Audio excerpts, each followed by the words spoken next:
Alhamdulillah Rabbil Alameen wassalatu wassalamu ala ashrafil anbiya'i wa sayyidil mursaleen wa ala alihi wa sahbihi wa ahli bayti tahirati ajma'in amma ba'd fa'a'udhu billahi minash shaitanir rajim bismillahir rahmanir rahim assalamu alaykum wa rahmatullahi wa barakatuh. Inshallah, we continue our discussion of Surat Al-Kahf, and today we will cover ruku number or section number 5 and hopefully section number 6 as well, which is a short section which is related to the same topic. I mentioned to you that Surat Al-Kahf is a Meccan surah, and it emphasizes the theme of resurrection and accountability on the Day of Judgment. This was one of the things that the Meccans would deny, and the Prophet ﷺ, the Quran, presented them with arguments about the Day of Judgment, about the existence of the Day of Judgment. So first of all, in section 5, Allah Ta'ala presents an example. This is known as a parable. In the language of the Quran and scripture, this is known as a parable. In the Arabic, the term mathalan is used. Mathal, yani mithal, an example. When this is used, a parable can be a real story, and some commentators said that perhaps this was a story taken from certain individuals within Bani Israel, or it can be a hypothetical example, a parable which has a moral lesson in it. And so Allah Ta'ala says, present for them the parable. وَضْرِبْ لَهُمْ مَثَلًا مَثَلَ الرَّجُلَيْنِ, two men, two people. And He contrasts their worldly situation. One is wealthy and the other is less wealthy.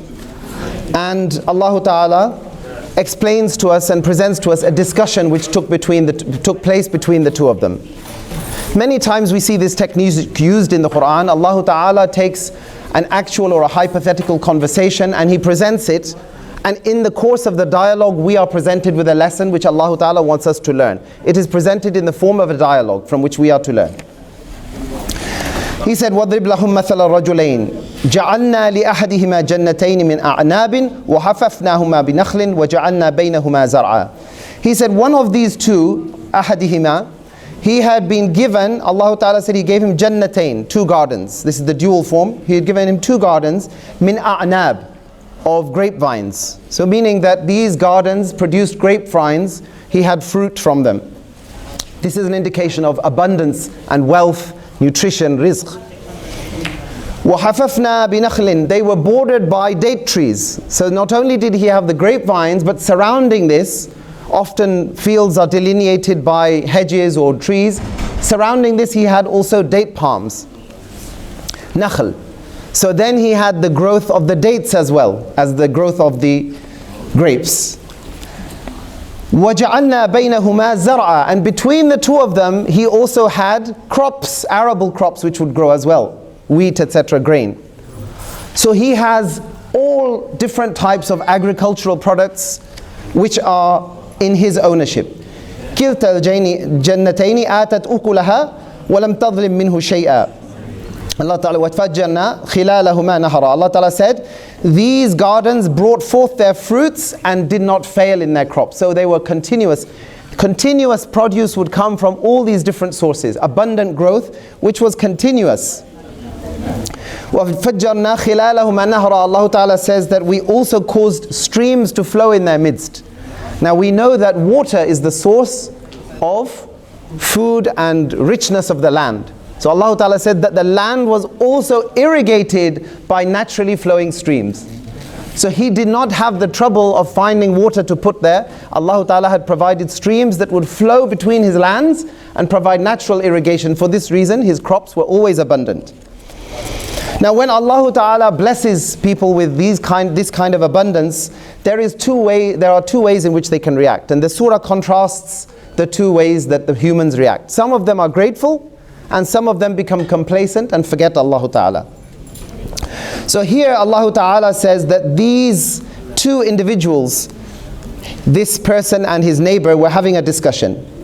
So Allah Ta'ala says, وَكَانَ لَهُ ثَمَرٌ, he had various material things. فَقَالَ لِصَاحِبِهِ, and he said to his companion, وَهُوَ يُحَاوِرُهُ, whilst debating with him, he said, أَنَا أَكْثَرُ مِنْكَ مَالًا وَأَعَزُّ نَفَرًا. He says, I am greater than you. أَنَا أَكْثَرُ مِنْكَ, I have more abundance than you in what? Mal. I have more wealth than you. He is boasting to him. Fakhr. He is boasting. وَأَعَزُّ نَفَرًا, and I am mightier with you in respect of followers. or in terms of the children he has or people who he has, maybe the people he has to serve him or his family members, he was saying that he has more people and more wealth at his disposal. This is not to be lost upon the Meccans. The Meccans would boast that they had social status and they had wealth. Whereas the Prophet ﷺ, they felt, was only accompanied by a few poor people. Remember in the last section we talked about that. Allah Ta'ala said, be contented with the people who follow you, who are sincere, even if they are poor. So they would mock him and say, these are just poor people who are with you, the downtrodden. So this should not be lost upon the Meccans, that this individual, like the Meccans, is boastful about his wealth and the multitude of his supporters as well, his followers. وَدَخَلَ جَنَّتُهُ, and he entered his garden, وَهُوَ ظَالِمٌ لِنَفْسِهِ, he wronged himself. How? قَالَ مَا أَظُنُّ أَن تَبِيدَ هَذِهِ أَبَدًا. مَا أَظُنُّ, meaning I don't suppose, meaning his consideration, his thought is that this garden is so abundant, so continuous in its fruits that it will never perish. He thought, my situation will continue like this as far as I can see, abada, forever. Allah Ta'ala says he wronged himself in this. Now the Meccans are thinking that their social status and superiority will continue like this. Allah Ta'ala is saying, look at this example. Everything has its time, everything will perish. If you have power in the land today, do not think that will continue forever.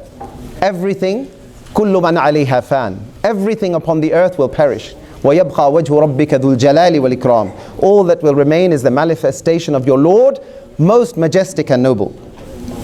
He says, وَمَا أَظُنُّ السَّاعَةَ قَائِمًا, and I don't believe that as-sa'a, the hour meaning the day of judgment, the time, will ever be established. وَلَئِن رُدِدتُّ إِلَىٰ رَبِّي لَأَجِدَنَّ خَيْرًا مِنْهَا مُنْقَلَبًا. He said, even if I were to return to my Lord, I would have even better than this.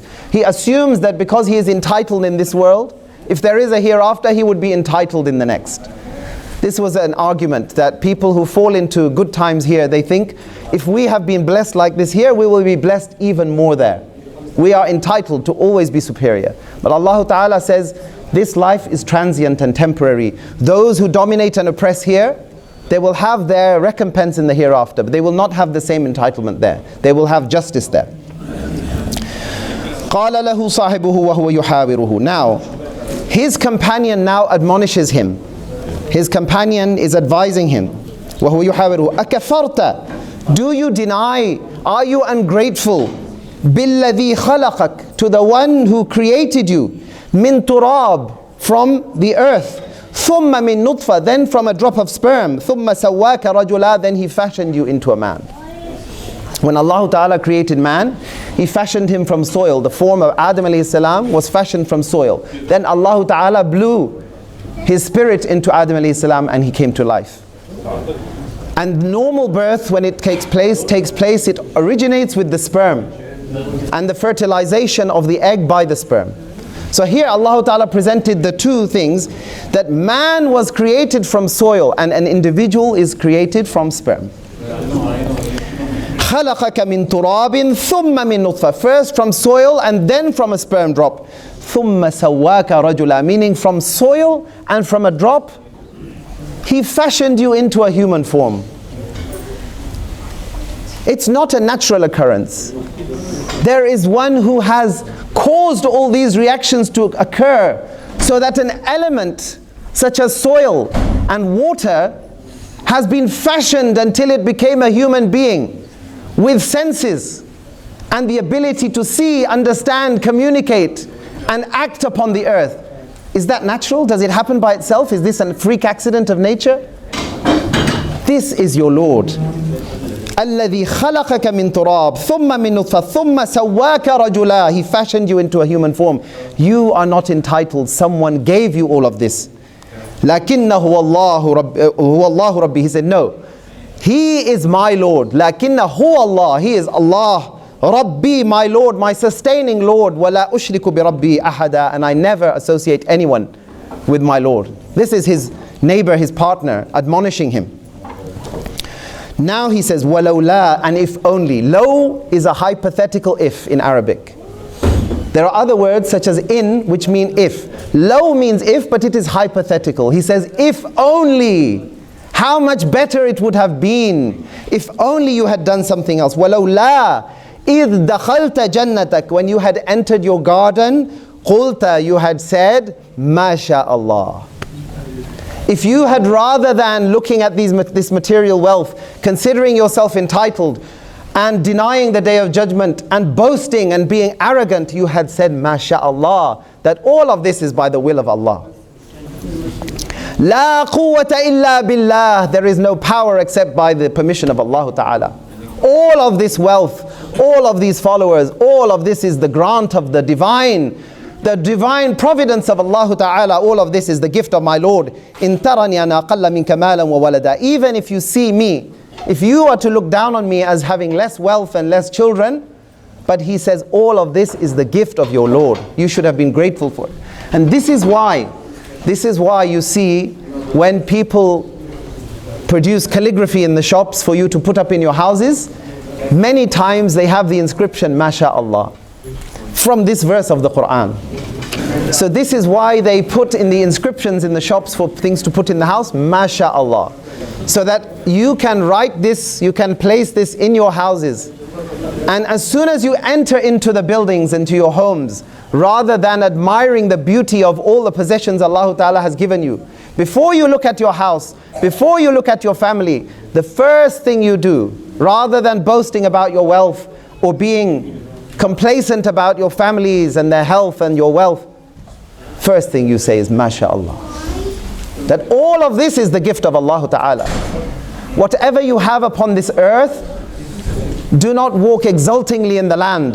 Luqman alayhi salam advised his son, don't walk exultingly in the land. Allah Ta'ala does not like arrogance. If you have power, wealth, followers today, don't think this will be everlasting and there is no accountability. Say, MashaAllah, la quwwata illa billah. What I have is by the gift of Allah. There is no power except through the permission of Allah Ta'ala. That who has given also has the power to take away. Thank Him, glorify Him, and never associate partners with Him. فَعَسَىٰ رَبِّي أَن يُؤْتِيَنِي خَيْرًا مِّن جَنَّتِكَ. He said, the neighbor admonishing him said, it may well be that Allah will give me something better than this garden of yours. Meaning the rewards of the akhirah, the rewards of the hereafter. First, in this world, He may change our fortunes. You may become poor, and I may have enough.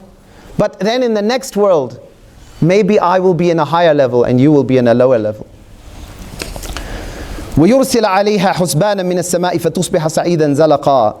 And so it happened that this garden became like a barren wasteland. Everything failed. The crops failed. And first his neighbor is saying this may happen. He's saying to him that a thunderbolt may come and this garden may become a barren wasteland. He says, أَوْ يُصْبِحَ مَاؤُهَا غَوْرًا, or he can make the water sink into the earth so that your lands will dry up. فَلَن تَسْتَطِيعَ لَهُ طَلَبًا. So you will not be able to find water for your crops.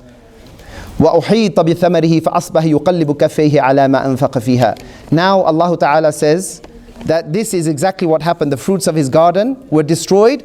فَأَصْبَحَ يُقَلِّفُ كَفَّيْهِ. He began to turn his hands like this. فَيُقَلِّفُ كَفَّيْهِ. In regret, in remorse for all that he had spent on the garden.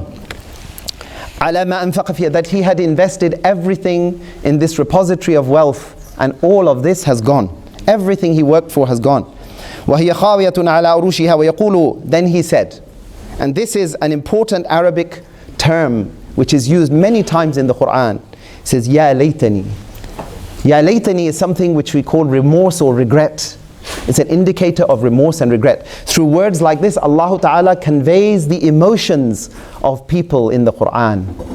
That this person who had invested in this dunya and was proud of his wealth and believed that he would not be accountable on the Day of Judgment, when he saw everything destroyed in front of his eyes, he says, Ya laytani, Ya laytani. Oh, woe is me, lam ushrik bi rabbi ahada. If only I had not associated any partners with my Lord. وَلَمْ تَكُنْ لَهُ فِئَةٌ يَنْصُرُونَهُ مِنْ دُونِ اللَّهِ وَمَا كَانَ مُنْتَصِرًا. Allah Ta'ala said after that, there was no one to help him besides Allah. هُنَالِكَ الْوَلَايَةُ لِلَّهِ الْحَقِّ هُوَ خَيْرٌ ثَوَابًا وَخَيْرٌ أُقْبًا. That all power and authority belongs to Allah, and the best reward and the best outcome, the final destination is with Allah. Inshallah, we will continue with section 6 next time, which also talks about the Day of Judgment. Wa akhiru da'wana anil hamdulillahi rabbil alamin.